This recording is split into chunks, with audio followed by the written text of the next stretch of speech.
ఇక్కడికి వచ్చినప్పుడు revenue mobilisation, దానివల్ల ఏమైంది, రెవెన్యూ మీరు చూస్తే own revenue growth has come down 17.1 నుంచి 18-19లో 9.8 పడిపోయింది, దగ్గర 7.3% పడిపోయింది.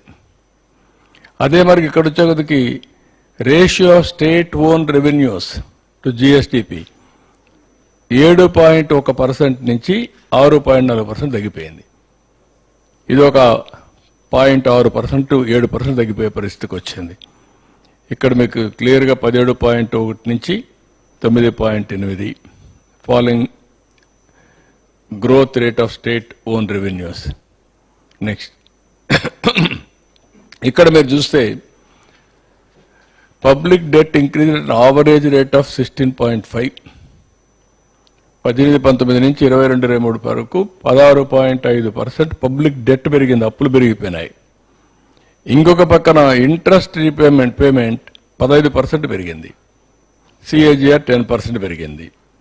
ఇక్కడ ఈ స్టేజ్లో ఇక్కడ చూస్తే మీరు ఒకటి interest payment IP, revenue receipts RR 18-19, 21-22.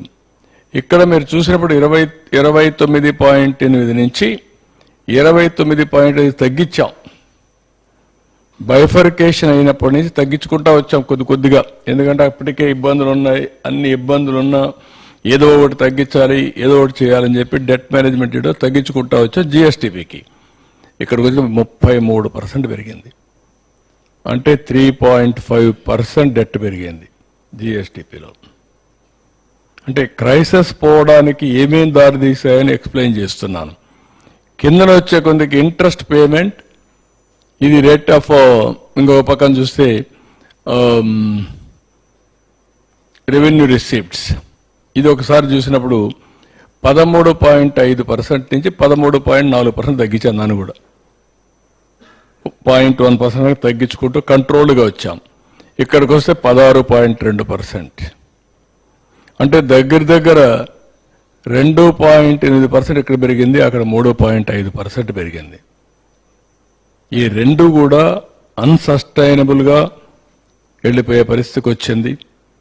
ఇవి కాకుండా వీళ్ళు బారో చేసిన ఆఫ్ ఎఫ్ఆర్బిఎం లేకుండా కార్పొరేషన్ ద్వారా బారో చేయడం, అప్పులని పెట్టేయడం, పేమెంట్లు ఇవ్వకుండా చేసేయడం 1,00,000 కోట్లు, ఇవన్నీ అవే నేను 7 వైట్ పేపర్స్ మీకు పబ్లిసైజ్ చేసింది. అస్తవ్యస్తంగా ఇప్పటి కూడా దిక్కు తెలియని పరిస్థితి, వచ్చిన డబ్బులను డైవర్ట్ చేసేయడం, ఇవన్నీ చేశారు. నెక్స్ట్ ఇక్కడికి వచ్చినప్పుడు ఏ విధంగా జరిగిందనేది మీరు చూస్తే zero debt sustainability, growth rate of interest payments equal to GSTP growth rate.